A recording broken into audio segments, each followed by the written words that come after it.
In the new documentary Test Subjects, Dr. Francis Cheng is one of 3 scientists who once tested on animals. Now they work for the animals. It's becoming a thing as science sees the light. Cheng's story, next on the PETA podcast.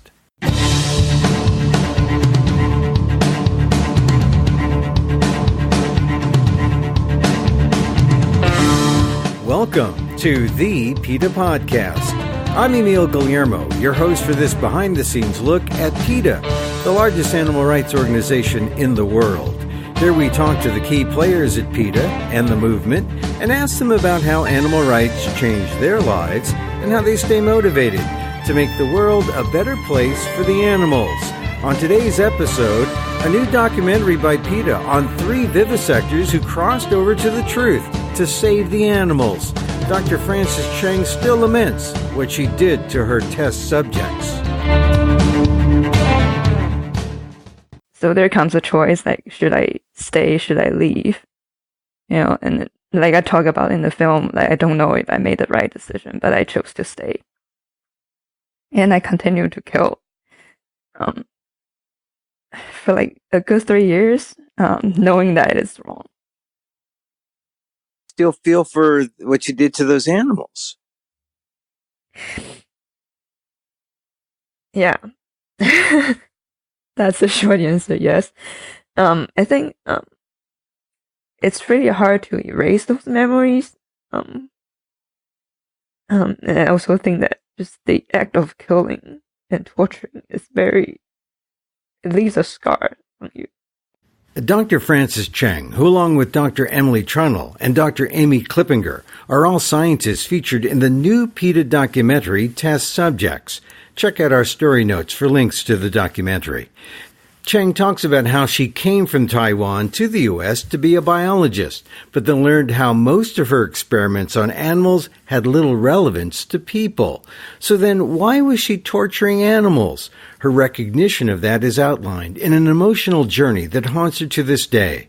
When thinking about it, Cheng is often moved to tears, as you'll hear in my conversation with her on the PETA podcast. So, Francis, we're looking at the film, and what did you think about the overall project? Are you pleased with how it came out? Yeah, absolutely. I think it was the perfect length, perfect editing, and perfect storytelling. It's the whole package. I was really happy about how it turned out. I was a little nervous before I saw the final cut because I wasn't sure that how it's going to be portrayed. But I think it came out really well. And you were crying. I know when we were talking off, before, you said you were a little embarrassed. Why do you think, or why do you say that? Well, I guess it comes down to how like the society taught us just not to show our emotion most of the time, especially if you work in the science field.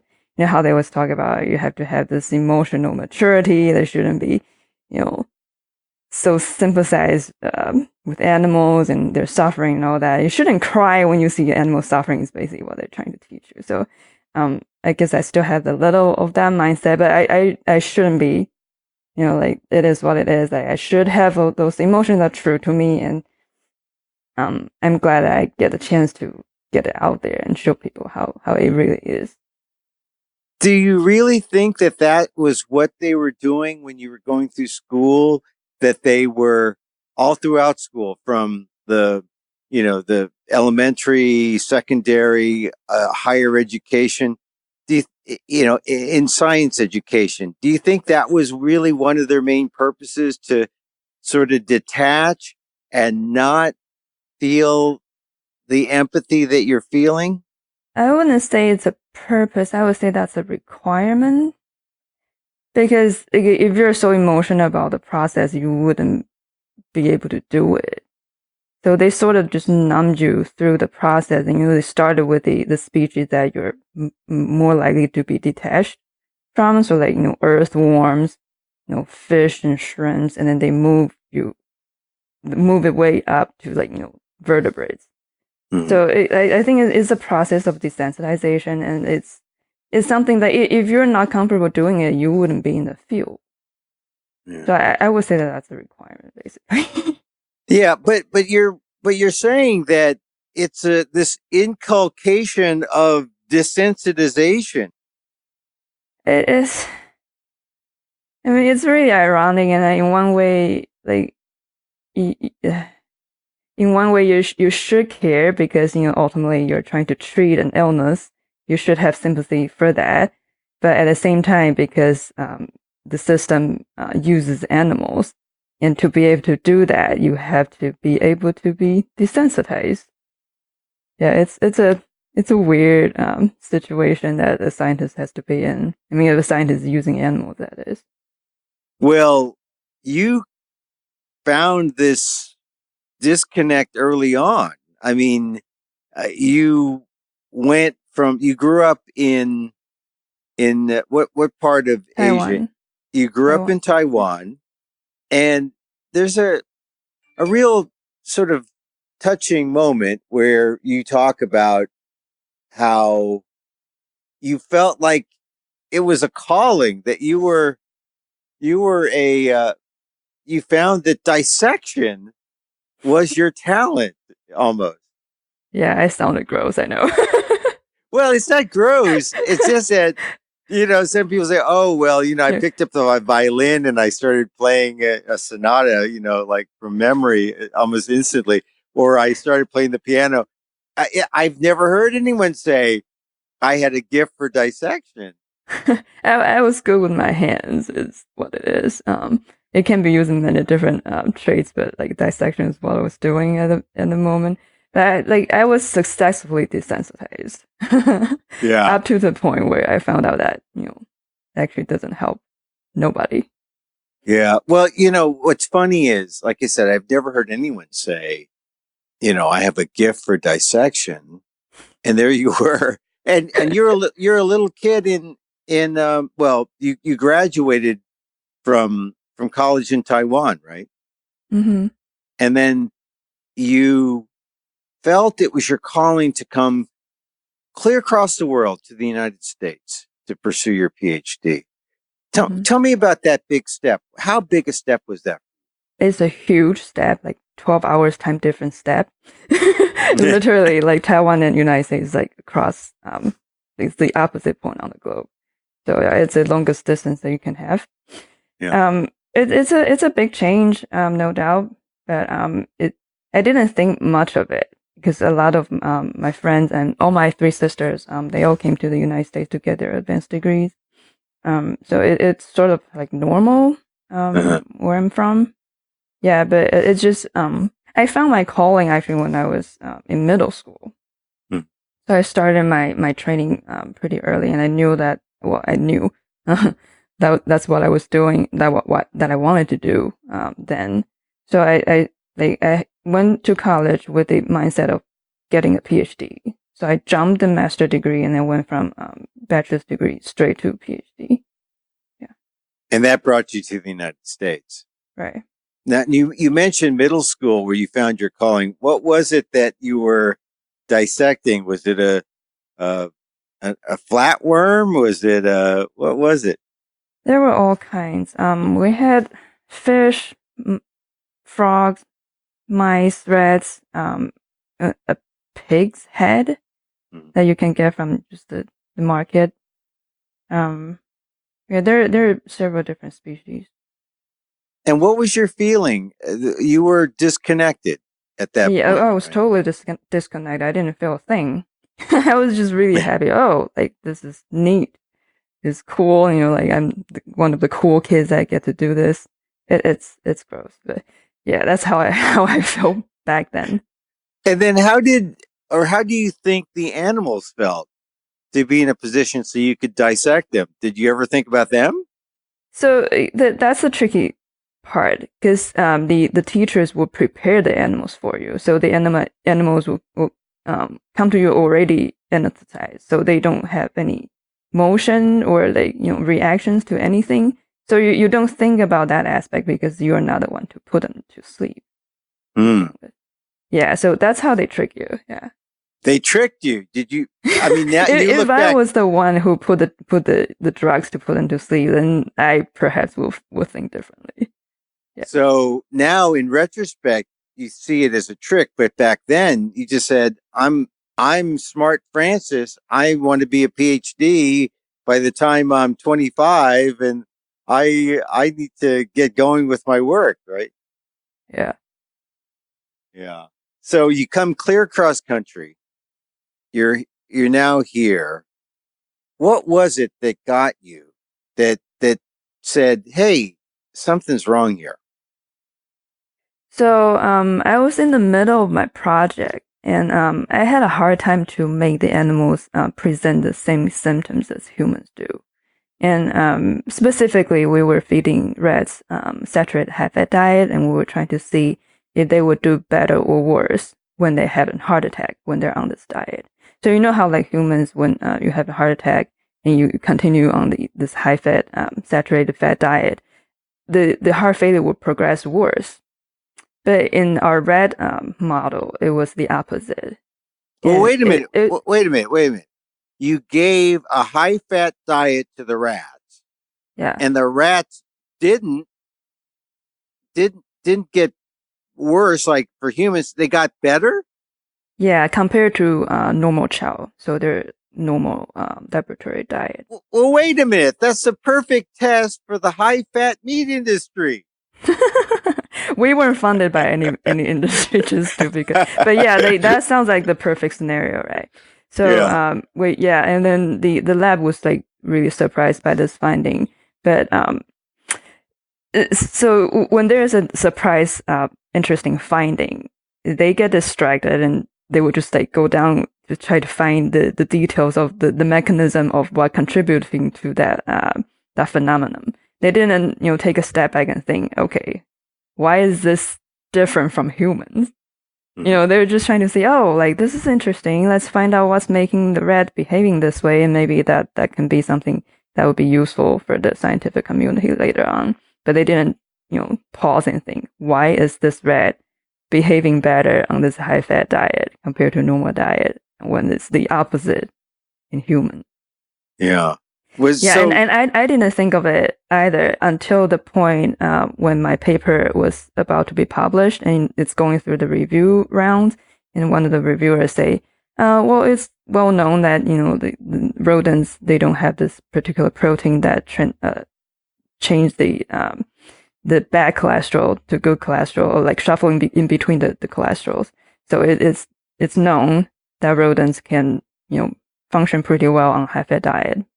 Like, so is your finding only applicable to your rats, not humans? It's only until that point that I started to look into the problem. So, in other words, they knew that missing protein was there, and that the rats would feel better with the high fat diet. They kind of knew that, so it wasn't a real breakthrough. But you noticed that there was a problem when you couldn't replicate it in the mice. So like I didn't know that issue, and my advisor didn't know it either. So like we were in the cardiac field. Like the people who knew this phenomenon are more in the nutrition field. It's like the science is like so segregated. Like the many different disciplines. It's not necessarily like the facts are known to everybody. Like you only know it if you look for it, if you study that field. So I didn't know that rats and mice don't have this cholesterol ester transfer protein that would make good cholesterol turn to bad cholesterol when you eat high-fat diet. But when you realize that, then did you then think about the uselessness in subjecting the rats that you were testing to all the things that you had to subject them to? Exactly.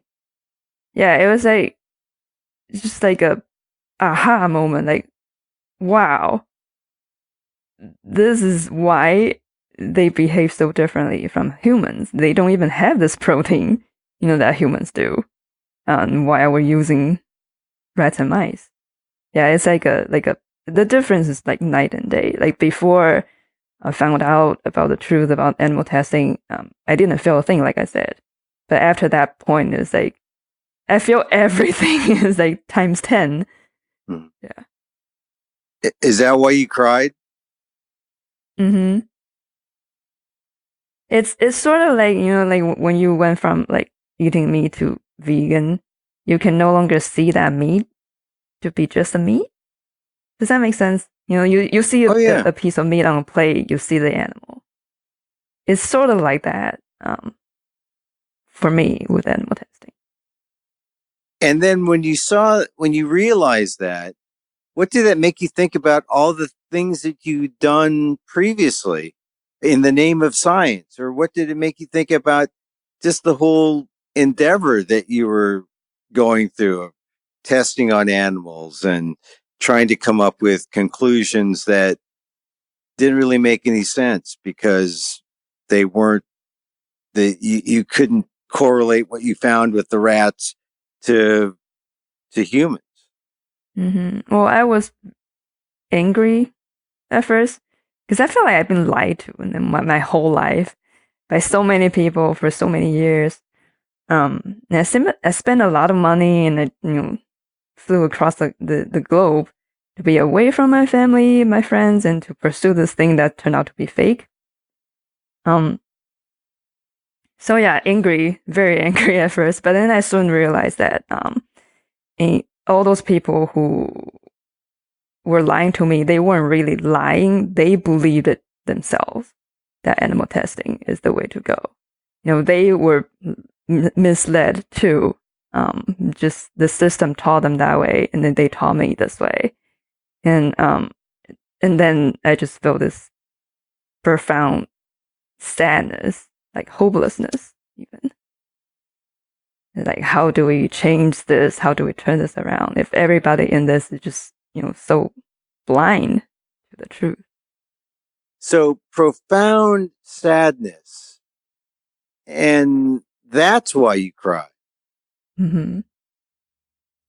Do you ever get to that point where you think about all the things that you did and that emotional feeling comes out? Yeah, every time I talk about this, every time I talk about my story, it's the same feeling. That I just can't help it. Like I'm trying not to cry right now. It's almost becoming like a muscle memory now. Every time I talk about it, I cry. And when yeah, sorry. That's all right. And when you think back to what your teachers and all your mentors and advisors were saying, you use the term misled, but were you being misled or were you being, in a way, brainwashed?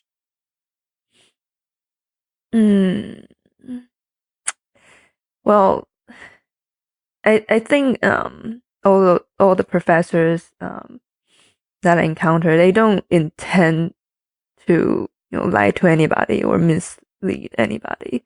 It's just that they are also a believer of animal testing, and that's what they teach. You can use whatever term that you think is appropriate, but I think they don't have any ill intention when they try to promote animal testing. Like, they really do believe that is the way to go. Yet they're believers. Okay, maybe they're not brainwashers, but they're believers. But their actions lead to real harm that can't be justified by science anymore. They don't see that part. The basic scientists, they stay at the bench. And they think that what they produce knowledge, and the knowledge in itself has value, and whether the knowledge can be applied by someone in some way, that's not their responsibility. That's the applicator's job to make use of the knowledge that they produce.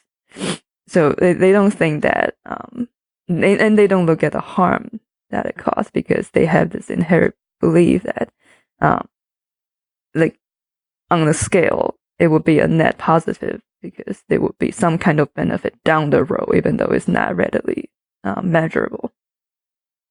They just dish out the knowledge and that's it. I mean, yeah, they produce data. I wouldn't even call that knowledge because it's pretty much junk.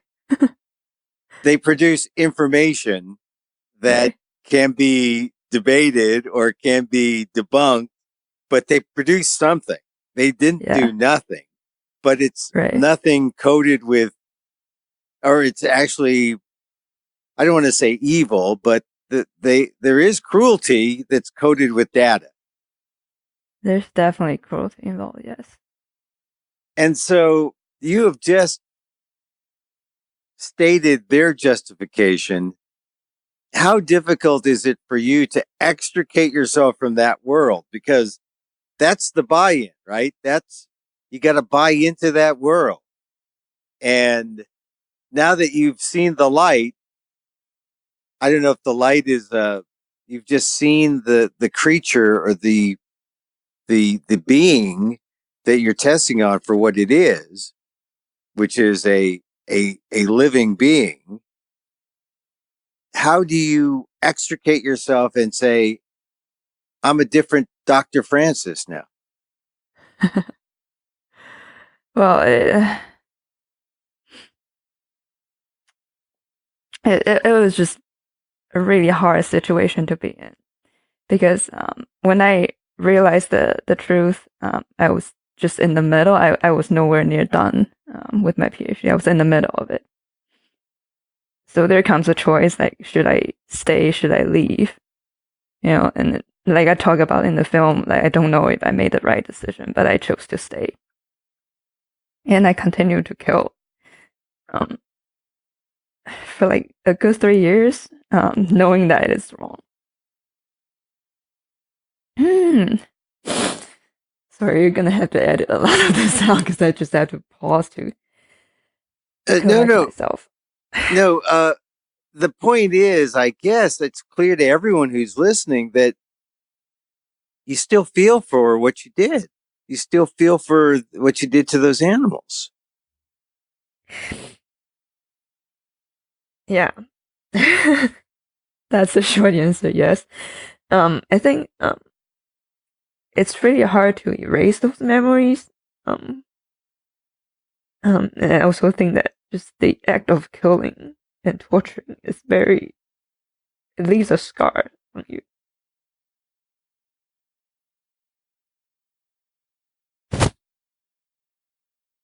I'm so glad I'm not on camera right now. Well, it would have made a better documentary. No, I appreciate you taking the time to talk about this because it's important, because I think this is what happens when feeling people go into science. They stand up and they try to change it, or they try to let people know what the conflicts are. And the basic conflict is vivisection is cruelty to animals. And as you point out in the film, 95% of the cases in terms of in terms of drug trials, they produce nothing, no real results. Mm-hmm. It's this exercise in futility that continues to be funded by the federal government, by all these different, funding sources, foundations, colleges, billions of dollars. Mm-hmm. And it takes someone like a scientist like you who has seen these beings for what they are, for who they are, to speak out. That you have tears of courage, Francis. Thank you. I mean, for someone to feel this deeply, I think shows something to people who maybe on the fence. Oh, it's just a flatworm. Oh, it's just a frog. Oh, it's a rat, right? How many rats have to go through this process in both research and in regulatory testing? The real problem of the system is that there's no consequence to the animal data not being applicable. The bench scientists, all they do is they churn out data and they publish papers and they get their tenure. They're safe in their position. There's nothing that can hold them accountable because if the data are not applicable, they're not being punished, even though they are the one who produced it and polluted the literature. And that's why it's so hard to change the system because everybody in there is just comfortable where they are, and the animal model is the perfect tools for them to get for them to get what they want. They get their prestige, they get their publication, they get their tenure, they get their money. It's a very comfortable position. Right, and that's why it's important when PETA is protesting the dog labs at Texas A&M, or when PETA is protesting vivisection around the country. The fact that there are no consequences for these vivisectors. I mean, no one says citizens arrest. No one says, no one goes up there. No counter mechanism. Yeah, unless there's a protest, right? Or really, the biggest consequence is if you do bad science. Well, you've said that it doesn't necessarily happen because even if they do bad science, they take their money away. Or they won't take their money away. So taking the money away would be considered the consequence. But there's some people doing bad science and they keep getting funded. Yeah, as long as they can get it published. As long as there are journals that will take it. Yeah. So we had you at mid-career or at mid-step in your PhD. You kept going. You got your dissertation. And there's actually a clip of you in the film where you're giving your dissertation. But you wanted to tell me about your dedication. You wanted to have something in the dedication. What happened? Yeah, so in the written thesis, you can put your acknowledgement, your dedication. There's just a page where you should be allowed to write whatever you want to write. Right? So I had a line, I thank my family, I thank my boyfriend at the time, and I thank my vegan mentors and all that. And there was the fourth line that I initially put in. I think I say something like, for all the animals that I've killed, I'm sorry that I was wrong. And then when I submitted this thesis to my advisor for checkup, he told me that knowing my committee, that line would not go well. That it'll jeopardize my chance of graduation. And he advised me to take it out. And I did. That is prior to the point of me getting my degree. So I had to comply. But when you see that clip where I was actually giving the presentation, that was at a point where I already graduated. That the public presentation was just a formality. That I had already passed my defense at that point. I had already gotten all the approval. And so during my public presentation, I actually get to talk about how useless my thesis was. So I spent the first half of it talking about my thesis, and the second half debunking it. That felt really good. Well, that's your penance, right? Yeah. Yeah. And what did your colleagues say to that? I was met with silence. They were sort of sit there in shock. And my dean, because I had to get his signature on my paperwork afterwards. And when I went there, he's just sort of ashamed, but he said that he understand what I was saying. He agreed that animal data has a huge translatability issue, and he didn't he couldn't say anything in the public. He just like privately admitted that is the case and that he agreed with me. So I got my validation then. Yeah. Yeah. Well, you shouldn't be shamed. He should be shamed for being silent and being a coward in the name of science. Yeah. Unfortunately, most people are. But that way,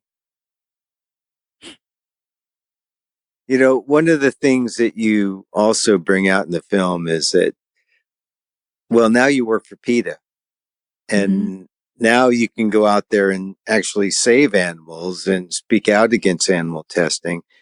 And tell me about one of the things that you've done that has helped erase the memories of your research. So one of the good things working with PETA is that we get victories left and right.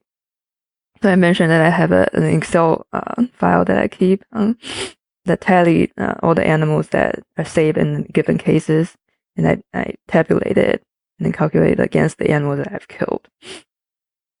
And I think it was last year that I finally reached balance point, and now I'm in the net positive that I've saved more than I've killed. And those cases mainly come from food and beverage companies that I work with, and getting them to ban animal testing for their R&D, for their marketing and basic research needs. Some of these companies are quite big, and they've done extensive animal testing. So one case would save like thousands of animals, hundreds and thousands of animals. General Mills, Kellogg's, Asahi is the liquor, Sapporo, Kirin, these are all alcohol companies. Pernod Ricard, that's the alcohol company as well. Yeah, I have about like 2,000-3,000 companies. Oh no! Wow. And your Excel sheet, you said you were balanced last year, and now you're in net positive in terms of animals saved. So you look back at all your scientific career in the traditional science and in the debunking of the traditional science. How does it make you feel now that you're net positive in terms of lives saved? It's like a huge weight off my shoulder. Yeah. Yeah. Do you still feel a little guilty about some of those animals in the past? Yeah, still. But it'll get better with more victories and time. I think one of the main reasons that I still feel guilty is that because there's no way for me to know whether those animals that I've sacrificed or that I've tortured and killed, rather, not sacrificed, can understand my decision and whether they will agree to it. There's no way to find out.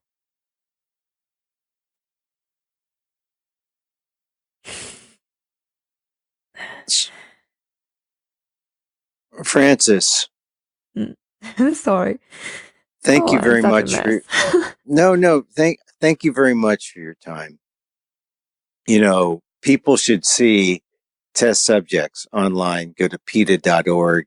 There are links there. There are links in our show notes. Francis is just one of the 3 scientists that are featured. We've talked to Emily Trundle before. We've also talked to Amy Klippinger before. And we've never talked to you. And I'm really glad that we had this chance to talk about what the animals and what the documentary and how your life in science has evolved for the animals. So thank you, Francis. Thank you for giving me the chance. Maybe next time I'll try to do better. You did great. You did great. I mean, people need to see how emotional this is for people. If everyone felt the way you did, we'd have no vivisection, right?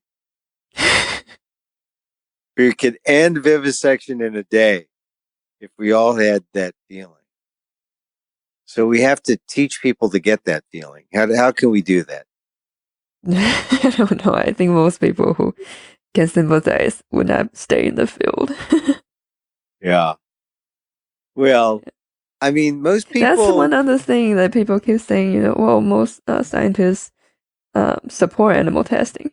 Well, duh, if you don't support it, you wouldn't continue to be a scientist. You wouldn't stay in the field. So, of course. That's where they are. They're all there. Thank you, Frances. Mm-hmm. Thank you so much, Emil.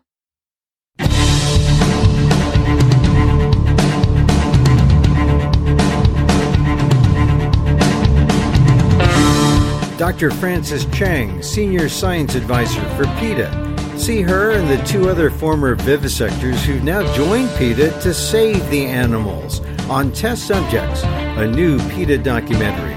Go to the show notes for the Vimeo link or go to PETA.org and learn more about Test Subjects.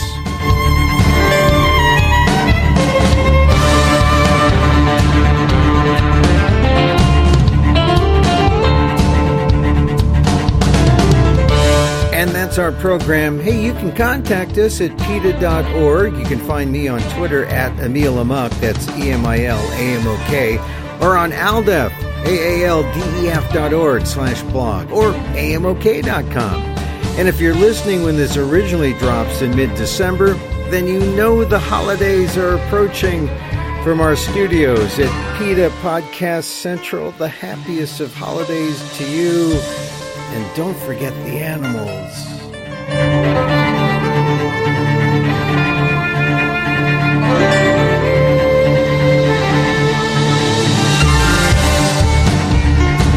Once again, thank you for listening. Check out all our episodes on Apple Podcasts, where you can rate and review the show. It helps get the word out about the issues you care about. Our music is provided by Carbonworks. Check them out on YouTube.